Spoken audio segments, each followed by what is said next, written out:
Hi, I'm Tom from Stumari. If you have any questions about how to make more money on the internet, head on over to stumari.co and ask us those questions. It'll be extremely easy to get in touch with us.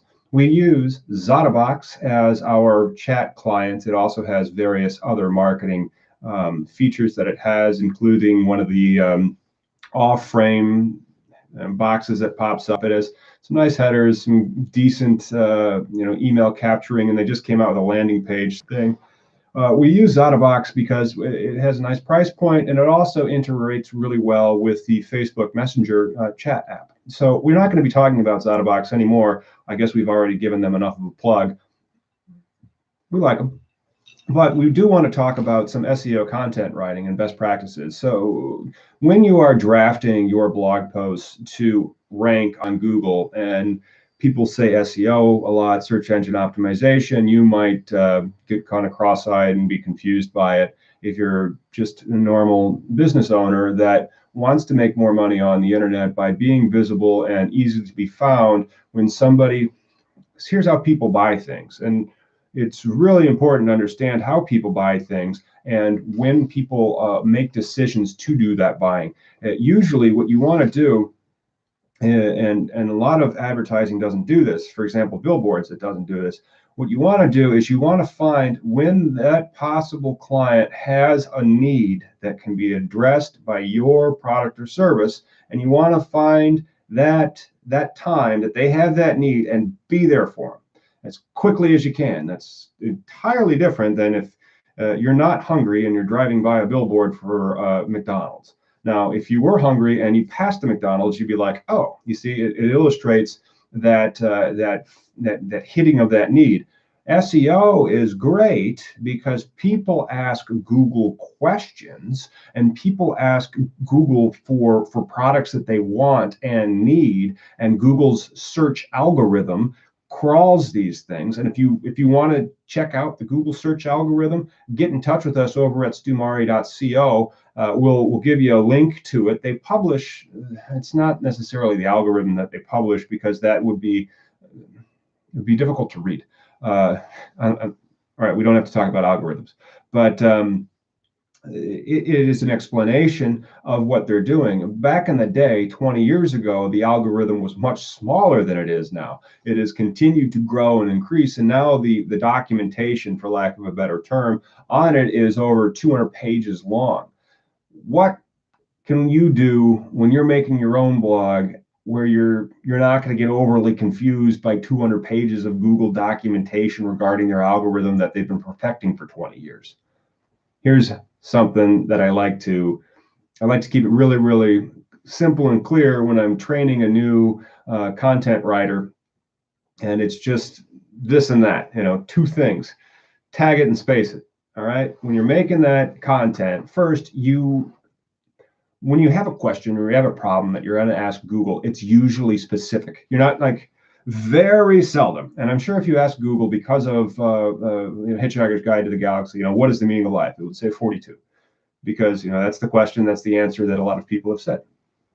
It's fictitious, but still, it's a famous answer. So usually when you ask Google something, it is a specific thing. It's like, how do you fix a flat tire? It is something. You have a problem, you're going to ask Google that problem.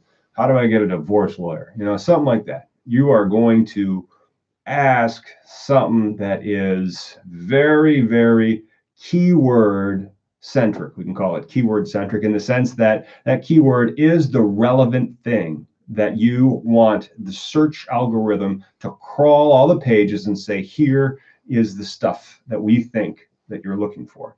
And because of that, you need to approach your pages from a keyword-centric point of view. You need to look through a lens of that relevancy for that particular thing that you are writing about. And then when you're writing about it, you use tags. And what are tags? Well, that's HTML.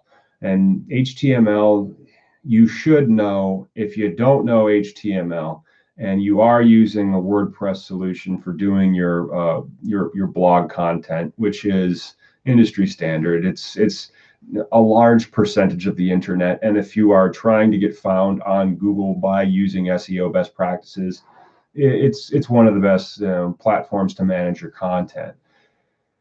So when you're doing that and you don't know any HTML, you're going to use the text editor, and that text editor will have a drop-down menu that'll say title, H1, H2, H3. That's a title tag. That's a header tag. It's another header tag. So when you're doing your content, put that title, the very relevant keyword, how to fix a flat tire. You've told the search algorithm what the title tag to this page is. It's about how to fix a flat tire. And then maybe your next subheading, one of your H tags will be common methods to bust a lug nut, something related to the process of fixing that flat tire. And then in another tag, you won't even notice it. You'll click like one of the numbered or one of the bullet pointed lists, and that's neither a numbered list or an ordered list. And so these are other tags that are in the HTML. So when you search something and it comes up on page 1 of Google, look at the content. Look at how the content has various headers, like various segments that it's all broken into. Notice that you'll see very often on page 1 content, you'll see lists. And you're also going to see links, but that's not what this particular SEO post is about. Ours is about tag it and spread it. We'll say link it later, because link it, there's a lot of philosophy on links that you can get into. Again, go to Google's 200-page document and start there. But there's a lot that can be said about links. The next thing, that after you've understood how tags are, you're breaking up the content. Now make sure the content is scannable. Think about how you eat the internet content that you get from Google. Do you look at it very, very detailed, or do you just kind of scan it? Now, the next time you try to scan a paragraph, can you scan a paragraph like this easily, or can you scan a paragraph like this easily?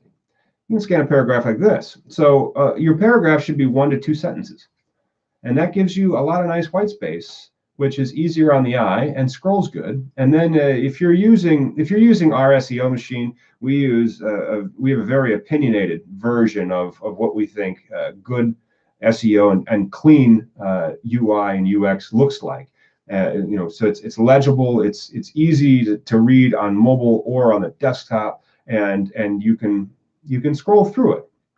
And there's going to be enough meandering data about that particular issue that you are searching for. So it's all encapsulated, right? There is the how do you fix a flat? There's a quick and dirty answer, but then there's the answer that gives more information. And the answers that give more information are they're the better answers, because they explain how everything works. And Google knows that. So make sure that you take the time when you are doing your content to tag it, to spread it, and to meander a little bit into it, so that you give, could you put another 300 words on there to explain some other nuance that maybe you haven't addressed? If you do, you will be rewarded. And if you have any questions about your SEO or making additional money on the internet, please get in touch with us over at stumari.co. I'll see you in about a week.